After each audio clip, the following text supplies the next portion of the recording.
نحمده ونصلي على رسوله الكريم اما بعد فاعوذ بالله من الشیطان الرجیم بسم اللہ الرحمن الرحیم۔ میرے بھائیو، دوستو، بزرگوں، آج کا موضوع ہے والدین کی قدر کیجیے۔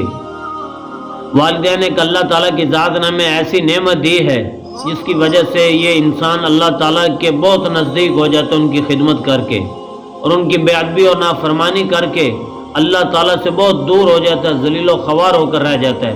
جو ان دو ہستیوں کی قدر کرتا ہے اللہ تعالیٰ کے ہاں وہ بڑا محبوب انسان بن جاتا ہے، اور جو ان لوگوں کی قدر نہیں کرتا اللہ تعالیٰ انہیں رسوا اور ذلیل کر دیتے ہیں۔ خود ہمارے نبی کی دیکھ لیں، ہمارے نبی صلی اللہ علیہ وسلم نے کیا فرمایا، اگر میرے والدین زندہ ہوتے اور عشاء کی نماز کے لیے میں مصلی پر ہوتا اور ادھر سے میری والدہ مجھے آواز دیتی، کہتے یا محمد، اے محمد، تو میں اپنی نماز کو توڑ دیتا اور اپنی والدہ کی بات سنتا۔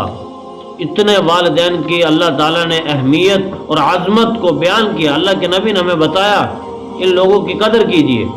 میں آپ کو ایک واقعہ سناتا ہوں۔ بنی اسرائیل قوم کے اندر ایک آدمی تھا، اس نے کہا کہ اے اللہ مجھے جنتی دکھا دے دنیا کے اندر۔ تو اللہ تعالیٰ کی ذات نے فرمایا کہ فلاں جنگل کے اندر چلا جا، وہاں ایک بچہ جو ہے نا بکریاں چرا رہا ہوگا، وہ جنتی ہے۔ تو وہ وہاں چلے گئے، ان سے جا کر کہا کہ بھائی میں آپ کا مہمان بننا چاہتا ہوں۔ کہا ٹھیک ہے، آپ مہمان بن جائیں، آئے میرے ساتھ۔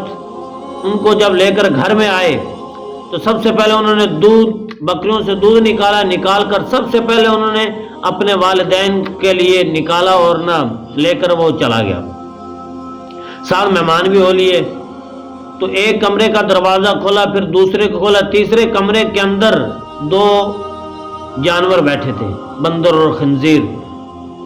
اس انسان نے، بچے نے یہ کہا کہ یہ میرے والدین ہیں، دنیا کے اندر ان لوگوں نے کوئی ایسا گناہ کیا جس کی وجہ سے اللہ تعالیٰ کی ذات نے ان کے چہروں کو، ان کی شکل و صورت کو بگاڑ دیا ہے، تو ہیں تو یہ میرے والدین، میں ان کی قدر کرتا ہوں، میں ان کی خدمت کرتا ہوں کہ سب سے پہلے میں اپنے والدین کو دودھ پلاتا ہوں، کھلاتا ہوں، پلاتا ہوں، سب کچھ کرتا ہوں، اس کے بعد اپنے بیوی بچوں کو دیکھتا ہوں۔ بھئی یہی میرا عمل ہے، شاید اللہ تعالیٰ کو یہ قبول ہو گیا ہو۔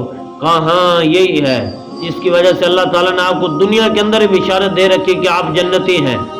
فرمایا ہے تو میرے یہ والدین جو اللہ تعالیٰ کے عذاب کے اندر پکڑے ہوئے ہیں، لیکن وہ بچہ اپنے والدین کی خدمت کر رہا ہے، تو جس کی وجہ سے اللہ تعالیٰ نے ان کو یہ مقام دیا۔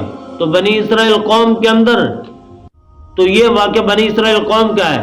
تو جب ہم اپنے پیارے نبی صلی اللہ علیہ وسلم کے امتی ہو کر جب ہم اپنے والدین کی قدر کریں گے تو اللہ تعالیٰ ہمیں نہ نوازیں گے۔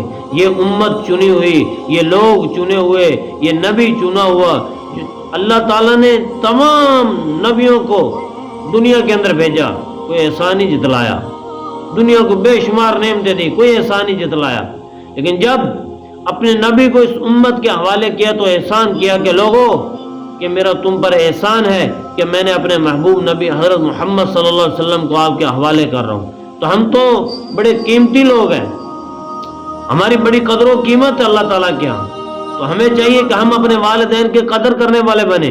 جب ہم اپنے والدین کی قدر کریں گے تو اللہ تعالیٰ ہمارے ایسے سے کام بنا دیں گے جہاں سے لوگ پھنس جاتے ہیں، وہاں سے اللہ کے حکم سے انشاءاللہ والدین کی دعاؤں سے ہم نکل جائیں گے۔ تو آپ لوگوں سے دعا ہے کہ آپ اپنے والدین کی قدر کرنے والے بن جائیں، انشاءاللہ دنیا کے اندر بھی آپ عزت کی زندگی گزارو گے، اور آخرت کے اندر ہمیشہ ہمیشہ کے لیے اللہ تعالیٰ آپ کو اپنے مہمان خانے میں داخل کرے گا۔ وآخر دعوانا ان الحمد للہ رب العالمین۔